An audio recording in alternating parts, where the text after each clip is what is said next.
سلامونه قدرمنو لیدونکو د نن ورځې څو تازه او مهمو خبرونو ته ښه راغلاست له مینه یوټیوب چینل څخه. په سر کې تازه خبر دا دی چې د لغمان امنیه قمندان والي او امنیت رئیس ژوندي دي.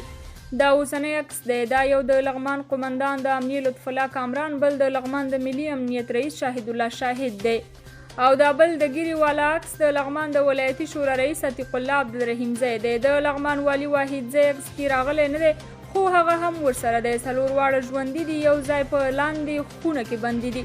تر اوسه مهال عادي وار هم پرې شوی نه دی. د لغمان د طالبانو مسؤلینو سپین ږیرو ته ویلي تاسې له کمیسیون څخه چې کابل کې دی امر راوړئ، فوراً یې ازادوو. نن سپین ږیري کابل ته تللي او که امر یې واخیست سبا یا بله ورځ به څلور واړه آزاد شي. امریکایي استازي وایي د بایډن اداره د محمد اشرف غني له لوري د پیسو د لیږد مسله په جدي توګه وڅېړي. د امریکا جمهوري غوښتونکو استازو ویلي داسې ادعا شته چې ګواکې اشرف غني له افغانستانه د وتلو پر مهال له ځان سره 1.9 میلیونه ډالر لیږدولي دي، او دا د جدي اندېښنې وړ مسله ده. فاکس نیوز وایي امریکایي استازو په همدې تړاو د بهرنیو چارو وزارت ته یو لیک لیږلی دی څو دا مسله ټولې نړۍ ته واضح کړي. د جمهوري غوښتونکو ارشد استازي جیمز کامر د امریکا په سنا جرګه کې ویلي چې د اګست تر 21 یې د امریکا د بهرنیو چارو وزارت ته دغه مسلې د سپیناوي لپاره وخت ورکړی دی. یادو استازو ویلي که د پیسو لیږد حقیقت ولري نو امریکا باید د نړیوالو قوانینو پر بنسټ دا پیسې بیرته افغانستان ته وګرځوي او اشرف غني دې د میلیونونو ډالرو د اختلاس او تښتولو په تور محاکمه کړي. پخوانی ولسمشر حامد کرزي او د ملي مصالحې د عالی شورا رئیس عبدالله په افغانستان کې د ایران له سفیر بهادر امینیان سره هیواد کې د روانو حالاتو په اړه بحث او خبرې کړې دي. له دوحې څخه کابل ته راغلو یو شمېر طالب مشرانو په کابل کې د چین له لوري سفیر سره د دوه اړخیزو اړیکو د چیني ډیپلوماتانو د امنیت او د چین له لوري افغانستان سره په بشردوستانه مرستو خبرې کړې دي. جیو وایي طالبان سم څارو، په اړه یې عجولانه پرېکړه نه کوو. د جیو هیوادونو له طالبانو غوښتي چې د کابل هوایي ډګر او د تګ راتګ لارې مسؤونې کړي. د جیو هیوادونو غونډه د بریتانیا د لومړي وزیر بوریس جانسن په غوښتنه جوړه شوې وه.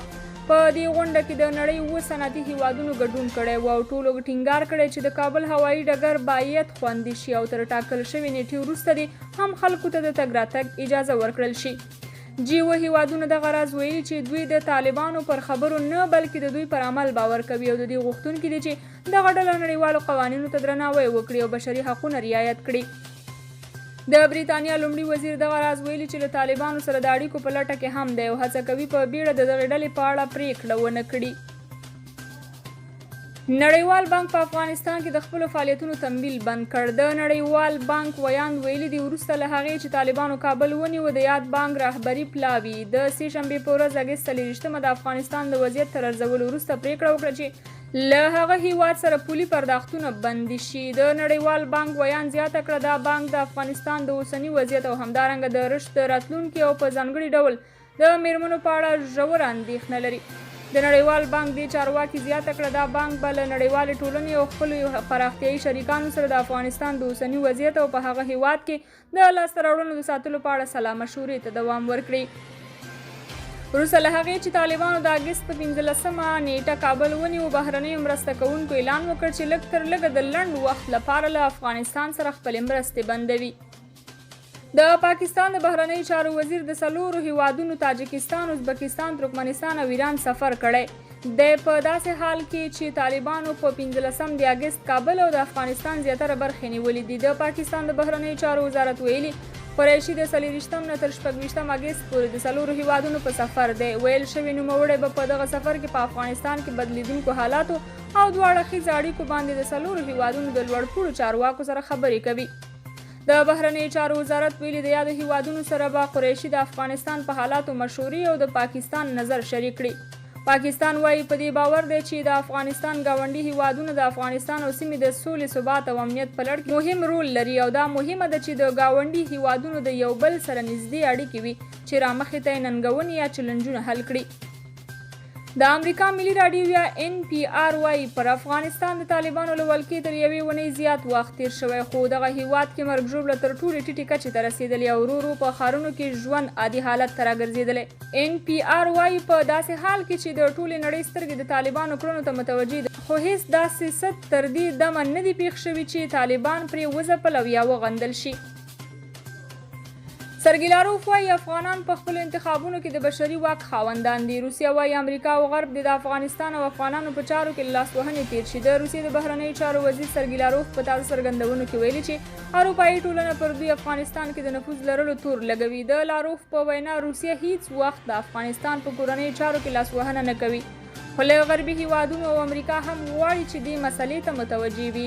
د په وینا افغانان به ژر